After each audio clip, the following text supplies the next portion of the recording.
What if I told you that the secret to peace, strength, and success isn't in the world around you, but within you? Every day, life tests us. People disappoint us. Challenges arise. But the Stoics knew a truth that most ignore. The way you think shapes the way you live. So today, I give you 9 powerful things to tell yourself every single day, words that can forge an unshakable mind and an indomitable spirit. The world is unpredictable. Plans fall apart, people betray us, circumstances shift beyond our control. A sudden storm can ruin a perfect day, a single conversation can change the course of our lives, and an unexpected tragedy can leave us questioning everything. But amidst this chaos, there is one undeniable truth. We do not control the world. We only control how we respond to it.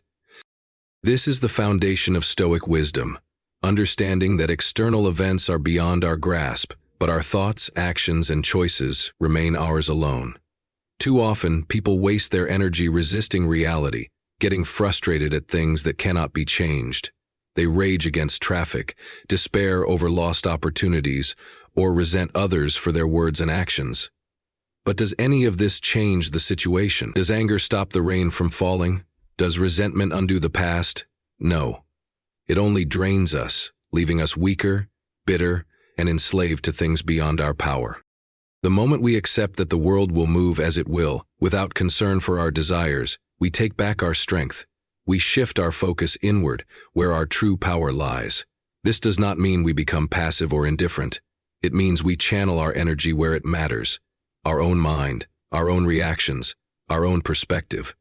If someone insults you, you can let it ruin your day, or you can choose to see it as meaningless, a reflection of them, not you. If you fail at something important, you can drown in self-pity, or you can learn from it and move forward stronger. Marcus Aurelius, the great Stoic emperor, reminded himself daily that people would be selfish, rude, and ignorant, but he also reminded himself that he controlled how he reacted to them. He did not allow their behavior to dictate his peace. He remained steady, knowing that another person's actions did not have the power to control his mind. Only he did. When we master this mindset, life changes. We stop blaming the world for our problems and start owning our responses. We stop demanding fairness from a universe that has never promised it. We stop waiting for perfect conditions and instead focus on making the best of what we have. Consider a raging storm. The winds howl, the rain pours, and the sea crashes against the shore. A weak tree bends and breaks under the force of nature, resisting what it cannot control. But a strong tree stands firm, its roots deep in the ground. It does not waste energy fighting the storm. It accepts it, knowing that it will pass. In the same way, the Stoic mind does not fight against reality. It remains steady, rooted in reason and discipline. This perspective does not come naturally. The mind, left unchecked, will always seek to control the uncontrollable. It will worry about the future, obsess over past mistakes, and react impulsively to every challenge. But like a muscle, the mind can be trained. Every day presents opportunities to strengthen it. When someone cuts you off in traffic, you can practice patience. When plans fail, you can practice adaptability. When emotions rise, you can practice self-mastery. None of this is easy. The Stoics never promised that discipline comes without struggle, but they knew that true freedom lies in mastering one's own mind. The person who is a slave to their emotions, who crumbles under pressure, who reacts blindly to every situation, this person is not free. They are at the mercy of the world. But the one who controls their thoughts, who chooses their responses wisely, who stands firm in adversity, that person cannot be shaken. In the end, life will continue with or without our consent. The universe is indifferent to our preferences. People will act as they will, situations will unfold in ways we never expect. But within us, there remains one unbreakable truth. We control our mind, not the world. And in that control, we find our greatest power. Hardship is not the enemy, it is the teacher. Every struggle, every setback, every pain we endure has the potential to shape us into something greater, but only if we choose to see it that way. The Stoics believed that obstacles were not barriers, they were the way forward. Life will test us, physically, emotionally, and mentally. There will be moments when we feel overwhelmed, when the weight of our burdens seems too heavy to bear, but it is in these moments that we grow. Most people fear hardship. They run from discomfort, avoiding pain at all costs. They wish for an easy life, free from struggle. But what does an easy life create? Weakness. A person who has never faced adversity remains fragile, easily shaken by even the smallest challenges. Strength does not come from comfort. It comes from resistance. Just as a blade is sharpened through friction and muscles grow through strain, the mind is fortified through difficulty. Imagine two people. One has faced hardship repeatedly, has struggled, failed, and endured suffering. The other has lived in ease, shielded from difficulty. When a crisis arises, who will stand firm? Who will crumble? It is always the one who has been tested that remains strong. This is why hardship is not something to fear, but to welcome. Each challenge is an opportunity to develop resilience, discipline, and courage. Marcus Aurelius, the Stoic emperor, faced wars, betrayal, and immense personal loss. Yet he did not complain or curse fate. Instead, he embraced every difficulty as a chance to practice virtue. He saw suffering not as punishment, but as a tool to refine his character. He understood that the obstacle is not in the way. This mindset changes everything. Instead of asking, "Why is this happening to me?" we ask, "How can this make me stronger?"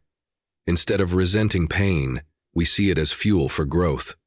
Instead of avoiding difficulty, we lean into it, knowing that every hardship, survived, adds to our power.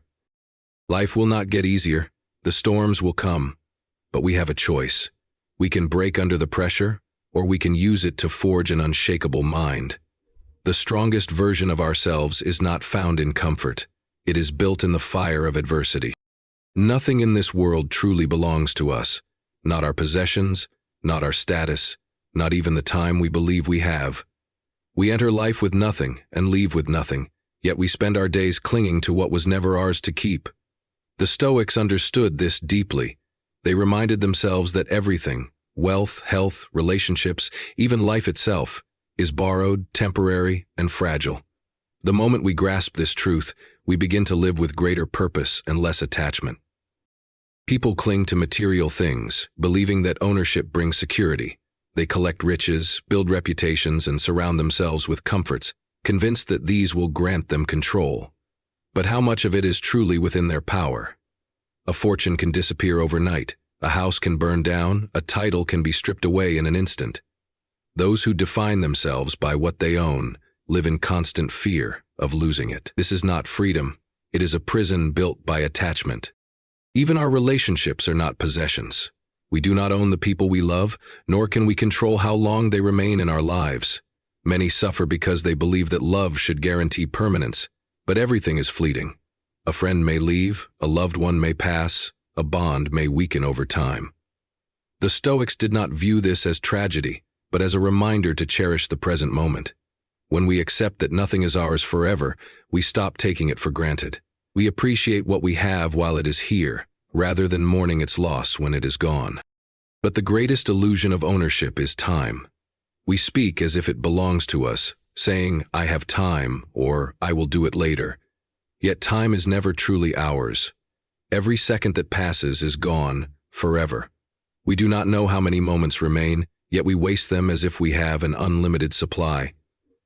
Seneca warned that people guard their money carefully but squander their time, the one thing they can never get back. When we realize we own nothing, we stop wasting our energy on attachment and entitlement.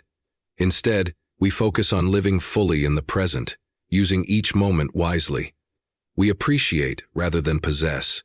We let go of fear, knowing that loss is inevitable, and in doing so, we find true freedom, not in owning, but in accepting that nothing was ours to begin with. Emotions are powerful. They can drive us to great achievements or lead us into ruin. They can push us toward courage or drag us into fear. But the difference between a strong mind and a weak one is this: who is in control? Do you rule over your emotions, or do they rule over you? Most people are slaves to their emotions. They react without thinking, allowing anger, fear, or sadness to dictate their actions. They lash out in moments of frustration, make poor decisions in the grip of fear, or drown in despair when life does not go their way. They justify their actions by saying, "I couldn't help it. I was angry. I was hurt. I was afraid." But to the Stoics, this is weakness. A person who is controlled by their emotions is no different from a ship tossed by the wind, directionless, and at the mercy of every passing storm.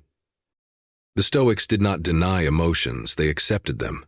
They knew that anger, sadness, and fear are natural parts of the human experience. But they also knew that emotions should serve reason, not overpower it. When we feel anger, we must ask, does this help me? Does it bring me closer to the person I want to be? If not, we must let it go. When we feel fear, we must ask, is this fear protecting me, or is it holding me back? If it is irrational, we must move forward despite it. Emotions are signals, not commands. They inform us, but they do not have the right to dictate our actions. Epictetus, the Stoic philosopher, taught that events do not disturb us, our judgments about them do. It is not the insult that causes anger, but our decision to take offense. It is not failure that causes despair, but our belief that failure defines us. The moment we understand this, we take back control. We realize that no person, no event, no situation has power over us unless we allow it. Mastering emotions does not mean suppressing them. It means observing them with wisdom, allowing them to exist without letting them take the wheel. It means pausing before reacting, thinking before speaking, and acting from reason, not impulse. A person who controls their emotions is unshakable. They remain steady in chaos, calm in adversity, and disciplined in all things. This is true power, not the absence of emotion, but the mastery of it. No matter what happens around me, no matter how others behave, no matter what challenges I face, I will act with virtue. This is not just an ideal, it is a commitment, a way of life. The Stoics believe that external circumstances do not determine our character, our choices do. Wealth, status, and success may come and go, but virtue remains within our control, always. It is the only true possession, the only thing that defines who we are. Many people adjust their behavior based on convenience. They are honest when it benefits them, kind when they expect something in return, and disciplined only when motivated. But virtue is not something to practice when it is easy. It is something to uphold even when it is difficult. To be honest, even when lying would be easier. To be just, even when it costs us. This is what separates those who merely speak of virtue from those who truly embody it. Marcus Aurelius, the philosopher king, ruled over the vast Roman Empire, yet he never let power corrupt his sense of justice. He reminded himself daily that no matter how others acted, he must remain true to his principles. He wrote, "Just that you do the right thing, the rest does not matter." This is the essence of Stoicism, doing what is right, regardless of reward or recognition. Virtue is not dependent on how we are treated. If someone insults us, we do not return hatred with hatred. If someone cheats us, we do not abandon honesty. If the world is unjust, we do not abandon our sense of justice. Others may choose deception, cruelty, or selfishness, but that does not mean we must do the same. We are responsible for our own actions, and nothing outside of us can force us to abandon virtue unless we allow it. To act with virtue is to choose wisdom over ignorance, courage over fear, justice over selfishness, and discipline over indulgence. It is to live with integrity, regardless of who is watching. It is to walk the path of honor, even when no one else does. In the end, we will not be judged by what we gained or lost, but by how we lived. And if we choose virtue, no matter what, we can stand unshaken, knowing we have remained true to ourselves. Every day the battle begins the moment we open our eyes. It is not a battle against others nor against fate, but against ourselves, our doubts, our fears, our weaknesses. From the first breath we take in the morning to the last thought before we sleep, we are faced with choices, to rise or to surrender, to push forward or to retreat, to master ourselves or to be ruled by impulse. Today is my battlefield, and I will win it, not by chance, but by choice. Life does not wait for us to be ready. Challenges will come, distractions will tempt us, and adversity will test our will.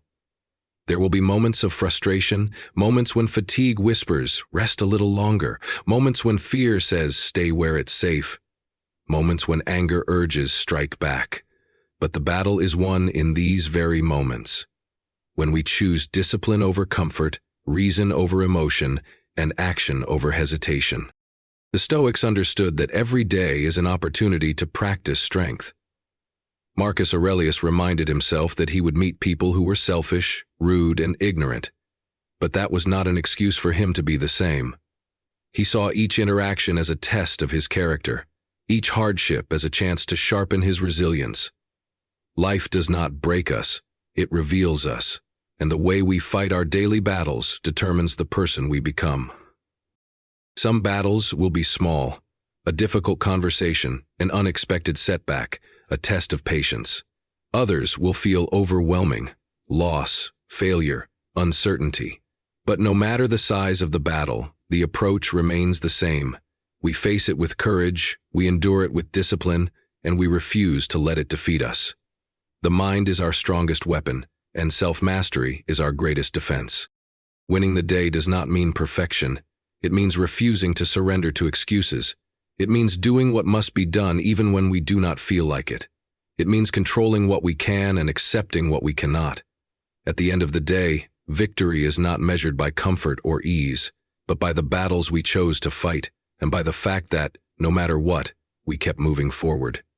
Today is my battlefield, and I will win it.